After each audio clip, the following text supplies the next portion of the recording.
December মাসের 16 তারিখ, বাঙালির হাজার বছরের ইতিহাসের শ্রেষ্ঠতম দিন। ক্যালেন্ডারের পাতায় এই দিনটি কেবল তারিখ নয়, এটি আমাদের অস্তিত্বের অহংকার, আত্মপরিচয়ের চূড়ান্ত দলিল। 1971 সালের এই দিনে ঢাকার রেসকোর্স ময়দানে, বর্তমানে সোহরাওয়ার্দী উদ্যান, পরাধীনতার গ্লানি মুছে দিয়ে উদিত হয়েছিল এক নতুন সূর্য, যার নাম বাংলাদেশ।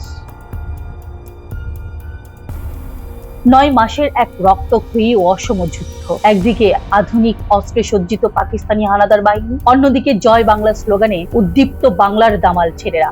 লাখ লাখ শহীদের তাজা রক্তের বিনিময়ে কেনা এই স্বাধীনতা।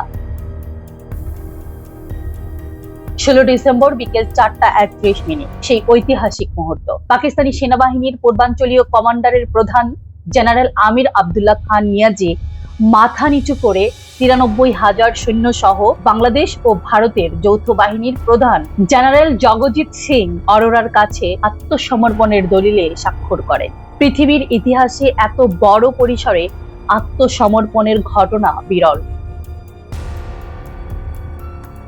দিনটি কেবল বাংলাদেশের বিজয়ের দিন নয়, প্রতিবেশী ভারতও দিনটিকে বিজয় দিবস হিসেবে উদযাপন করে। আমাদের এই মুক্তির সংগ্রামে ভারতীয় মিত্র বাহিনীর অবদান অনস্বীকার্য। হাজারো ভারতীয় জওয়ান আমাদের স্বাধীনতার জন্য নিজের রক্ত ঢেলে দিয়েছেন, আশ্রয় দিয়েছে প্রায় 1 কোটি শরণার্থীকে।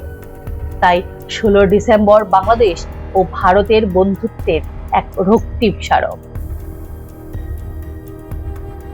আজকের দিনে সমগ্র বাংলাদেশ লাল সবুজের পতাকায় সেজে ওঠে। সাভারের জাতীয় স্মৃতিসৌধে মানুষের ঢল নামে শহীদদের প্রতি শ্রদ্ধা জানাতে। 16 ডিসেম্বরের এই বিজয় কেবল একটি ভূখণ্ডের স্বাধীনতা ছিল না, এটি ছিল অন্যায়, শোষণ, বৈষম্য ও ধর্মান্ধতার বিরুদ্ধে মানবতা, গণতন্ত্র ও অসাম্প্রদায়িক চেতনার চূড়ান্ত বিজয়। বিশ্ব মানচিত্রে বাংলাদেশ আজ যে মাথা উঁচু করে দাঁড়িয়ে আছে, তার ভিত্তি স্থাপিত হয়েছিল 71-এর এই সোনালী বিকেলেই।